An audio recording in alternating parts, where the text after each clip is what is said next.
Представитель Джоркинша, кто из вас выступит со мной докладом? Молдошев, да? Пожалуйста, к трибуне пройдите.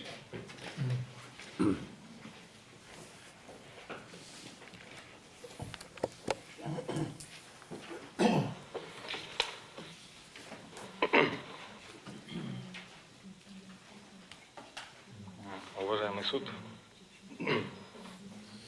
значит, в соответствии с частью 3 статьи 42 Конституции, каждый имеет право на свободу труда, распоряжаться своими способностями к труду, на выбор профессии и рода занятий, охранные условия труда, отвечающие требованиям безопасности и гигиены, а также право на получение оплаты труда не ниже установленного законом прожиточного минимума. Действительно, право на труд является основным конституционным правом человека. Тем не менее, принцип свободы труда предполагает возможность граждан свободно распоряжаться способностью к труду, выбора рода деятельности и не является обязанностью государства. Также обращаю, уважаемый суд, ваше внимание, что оно не входит в установленный Конституцией перечень гарантий, подлежащих ограничениям. Вместе с тем, Конституцией Кыргызской Республики установлено, что ограничения в правах и свободах человека и гражданина могут быть введены с учетом особенностей военной службы. Вообще, законодательством установлено, что защита Отечества – это священный долг и обязанность граждан. Законом о обороне в вооруженных силах, общевоинским уставом установлено единоначалие и централизация руководства как основа построения вооруженных сил, строительства. Дисциплинарным уставом установлено право командира начальников отдавать распоряжения подчиненным и обязанность подчиненного беспрекословно выполнять приказы. Военная служба является особым видом государственной службы. Ей установлен приоритет перед другими видами государственной службы. Военнослужащие пользуются правами с ограничениями, а также на них возлагаются определенные обязанности. Вот как говорится по оспариваемой норме, в указанном контексте, в статье 31 законодатель предусмотрел отсрочную норму по иным основаниям, в дальнейшем, которое было раскрыто положением. Сам закон по принятию закона. Сам закон был инициирован правительством 10 декабря 2008 года, был направлен в Джоркиниш как неотложный. В последующем он был принят 26 декабря 2008 года. В дальнейшем подписан президентом 9 февраля 2009 года и опубликован 13 февраля 2009 года. С момента опубликования он вступил в силу. Что касается особенностей прохождения службы в органах ГКНБ. Как вы знаете, сотрудники органов национальной безопасности обладают статусом как военнослужащего, также они и имеют полномочия согласно закону об оперативно-розыскной деятельности и являются сотрудниками правоохранительной деятельности. Естественно, специфика их деятельности предполагает особенность их,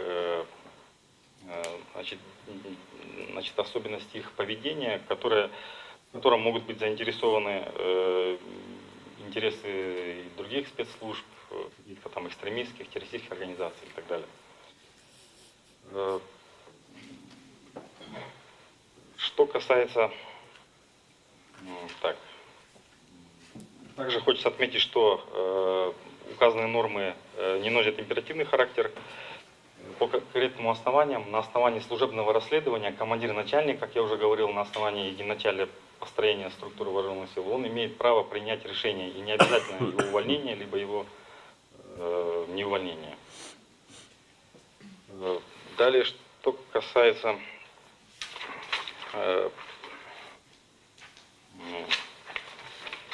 Также, уважаемый суд, хотел бы обратить ваше внимание на ранее принятые решения Конституционной палаты, в которых было отмечено в 2014 году, в 2013 году, в 2015 году, в которых отмечено, что установление особых требований для определенной категории лиц, выполняющих конституционно значимые функции государства, гражданская, специальная государственная служба, военная служба, при признано допустимым в силу специального правового статуса этих лиц. Также в решении Конституционной палаты указывалось, что исходя из смысла и содержания части 3 статьи 42 Конституции, каждый имеет возможность зарабатывать себе на жизнь трудом, который он свободно избирает или на который он свободно соглашается. Именно поэтому в особую категорию конституционных гарантий выделяется свобода выбора труда. Право каждого свободно распоряжаться своими способностями труда, выбирать род деятельности и профессии не предполагает обязанность государства, как я уже говорил, обеспечить занятие гражданина конкретной должности, не исключает возможность закрепления в законе специального порядка замещения их или иных должностей в органах государственной власти. Значит, по вопросу второму ходатайства.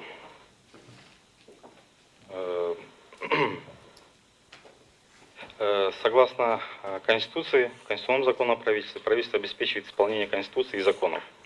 На исполнение, значит, на основании внесенных изменений в закон о всеобщей воинской обязанности правительством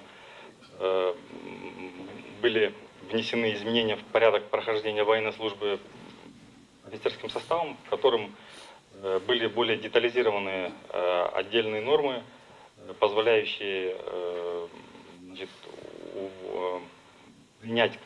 принять командиру начальнику решение на основании служебного расследования по увольнению военнослужащего. Значит,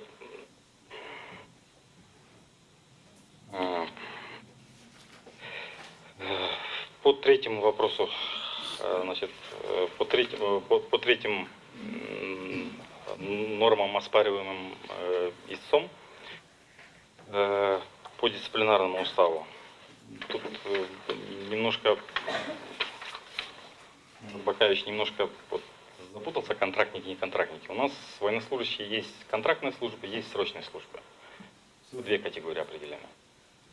Также касаемо офицеров. Офицеры могут быть призваны на срочную службу, офицеры могут быть призваны на контрактную службу. У нас практически офицеров, не имеющих, не заключивших контракт на сегодняшний день, как я, сотрудники подтвердят, насколько я знаю, сейчас таких практически нету. То есть все военнослужащие офицеры у нас, если он не призван на 2-3 года на срочную службу, то он является контрактной службой. Далее.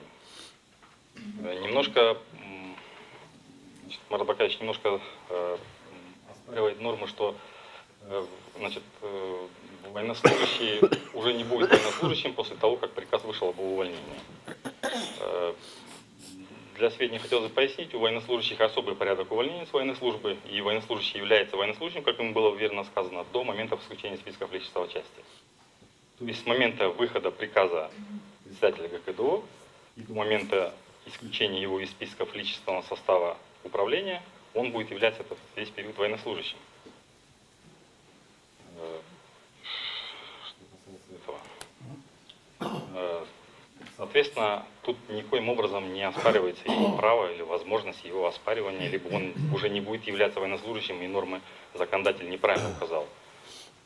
Мы считаем, здесь все правильно указано. И по дисциплинарному уставу. Значит, дисциплинарным уставом определено право военнослужащего обжаловать приказ вышестоящего командира начальника. Значит, в чем оно заключается? Оно заключается в том, когда военнослужащему стало известно о результатах служебного расследования, которое проводится в 15-дневный до месячного срока. После этого периода он имеет право вышестоящему руководству подать жалобу на значит, действия, которые он оспаривает. Тут мы не говорим о судебном, значит, рассмотрении. Судебные сроки, которые имеют право подать военнослужащих, там свои сроки. И они определены как законом о статусе военнослужащих, так и уставами. Мы говорим о возможности военнослужащего обжаловать право командира начальника, вплоть до самого руководящего. Вышестоящим в структуре системы вооруженных сил, в структуре органов военного управления является главнокомандующий вооруженными силами. Соответственно, в принципе, де юре он мог бы подать жалобу главкому.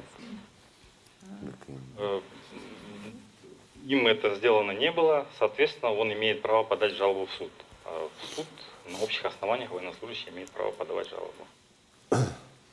А по какой причине был 10-дневный срок пропущен? Ну, тут органы нацбезопасности сотрудники более подробно об этом расскажут. И что касается решений судов, которые были судом первой, второй инстанции, Верховным судом подтверждены, вынесены. Ну, в принципе, эти есть решения, можете посмотреть их. Тут одним из оснований, да, значит, указывалось о непредоставлении сведений, которые, значит, позволили ему вот пропустить этот срок исковой, вот эти 10-дневный срок подачи жалобы. Это не исковый срок никакой, просто подача жалобы. Только вот это, а в целом никаких нарушений законодательства при его увольнении судами не было обнаружено.